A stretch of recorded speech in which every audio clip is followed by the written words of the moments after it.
it's not only the National Command Council and the President that play a crucial role in keeping the public informed about the COVID-19 pandemic.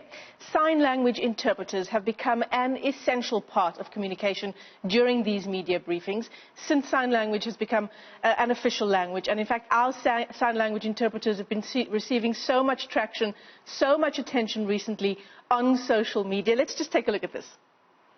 Fellow South Africans, this evening I stand before you to ask you to endure even longer.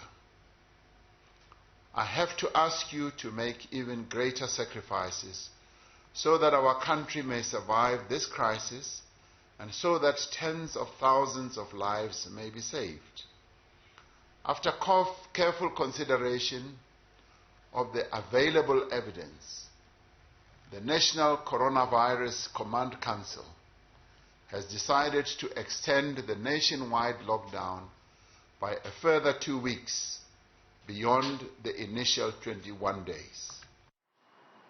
And I'm sure you know that face very well. Now you can put a name to the face. That was Andiswa Gebashe signing for President Cyril Ramaphosa during a COVID-19 media briefing. And in fact, she joins us now via our Skype line. Andiswa, that particular clip that we just played, I think, was when the President announced that we would be extending the lockdown after the 21 days. I think perhaps just start off by saying hello to our viewers and introducing your own sign language interpreter, who I'm sure South Africans also know very well. Yes, good morning, South Africans. It is refreshing to be speaking for a change. This is my interpreter, Nicolene Detroit, and I'm sure you would recognize her from the So We Zol, or Let's Not Zol. Because she's been made the meme. So I have an interpreter so that our interview can be accessible both to hearing people and the deaf community. So, Andiswa, I mean, you've been doing this for a very long time, and I think perhaps it's just been since the President started doing these media briefings and, you know, the public's been paying so much attention. And I think we've been also looking for moments of levity. So when the President announced that we would be extending the lockdown after 21 days, there was also a meme of you where you seemed to be quite shocked by what you were hearing. What's it been like for you, being such an integral part of the presidency's communication? It is a privilege to be part of, to be one of the interpreters amongst amazing interpreters such as Nicolene, to be able to bridge the gap, because being an interpreter, you're not only there for the deaf community, you're there for the hearing community and the deaf community, because we are neutral, we are there to bridge the communication gap. But because not all of us can sign in South African Sign Language, which is the importance of having a sign language interpreter in these briefings. But the reaction and the embrace from the community, both hearing and deaf, has been amazing, because this can only mean that South African Sign Language is being put in a beautiful spotlight, and we're crossing fingers that South African Sign Language is going to be an official language, because we have millions of sign language users in this country alone.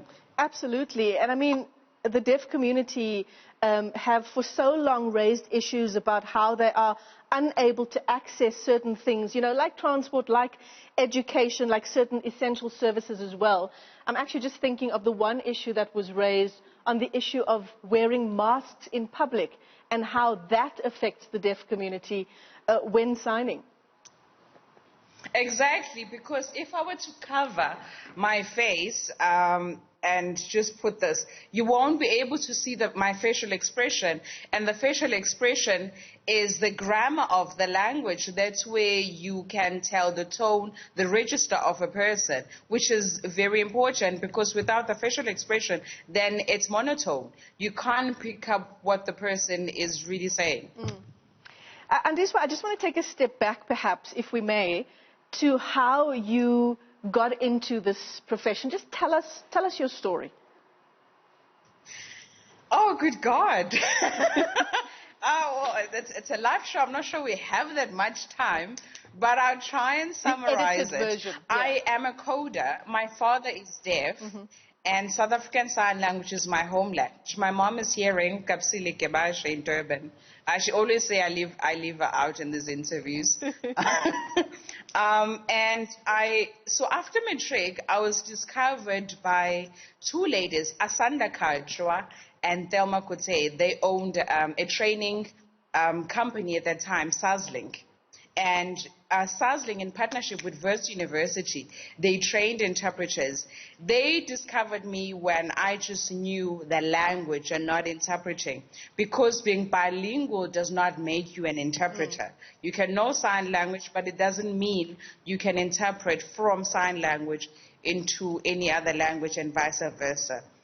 So they took me under their wing, trained me, and I've never looked back. It's been over 10 years since I've been a professional sign language interpreter, and it has been amazing. And again, I would emphasize this, because as interpreters, we have a body, but we don't have a council that would regulate. If basically as an interpreter I can do whatever I want and no one will call me into book. For now, since our council is not operating, which is why we had the likes of the fake interpreter Samsanga Janches, and it was not charged because there aren't regulations for that. So which is why it was important for me to go and train to be an interpreter after knowing South African Sign Language. So Andiswa, as we wrap up our interview, I think you and I could sit here and talk all morning, but as we wrap it up, you were talking about, needing to receive particular training, and that includes you need to fully understand the subject that you are interpreting.